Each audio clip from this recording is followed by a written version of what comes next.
Hi everyone. நேற்று நம்ம பார்க்கும்போது ஒரு 2 டேஸா இன்டர்நெட்ல ட்ரெண்டிங்கா இருக்கிறது ஒரு பெண்ணின். ஏன் இந்த பெண்ணின் ட்ரெண்டிங்கா இருக்குன்னா, பல வருஷம் முன்பதாக அப்டேட் பண்ண ஒரு வீடியோ டைரக்டர் வெர்னர் எட்சாங்னு ஒரு டைரக்டர் அதை பதிவிடுறாங்க. அது கூட்டமா ஒரு 5 பெண்ணின் 6 பெண்ணின் ஒன்னா இருக்குதுங்க. ஆனா அதுல முழு கூட்ட பெண்ணின் வந்துட்டு கடலை நோக்கி போகுதுங்க, ஏன்னா அதுங்களுக்கு உணவு வேணும்னு. ஆனா அதுல ஒரு பெண்ணின் மட்டும் செப்பரேட்டா மலையை நோக்கி போயிட்டு இருக்காங்க. இதுத டோட்டல் இன்டர்நெட் திருப்பி போட்ட ஒரு விஷயம்.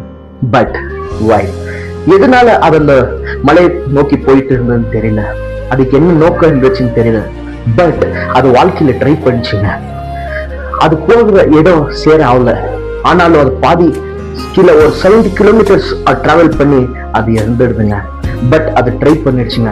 அதே போலதான் நம்மளோட வாழ்க்கையில வசனம் எப்படி சொல்லுது, 2 Chronicles 15:7, but be you strong and let not your hands be feeble, for your work will be rewarded. இவ்வளவு அருமையான வார்த்தை பாத்தீங்களா?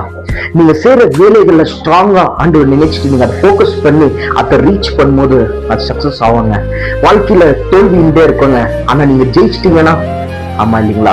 இதே போல பல பேரு இந்த பின்னி எடுத்துட்டு நல்லா ஒரு மோட்டிவேட்டா இருப்பீங்க.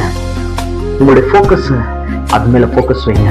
என்ன காரியம் நம்ம செய்யறோம், என்ன காரியங்களை நம்ம கற்றுக்கொள்ள முடியும், நம்முடைய கோல் ஒரே போக்கஸ் அந்த பெண்ணின் மாதிரி அந்த மலையை நோக்கி கொண்டே தான் இருக்கணும். டிஸ்ட்ராக்ட் ஆகக்கூடாதுங்க.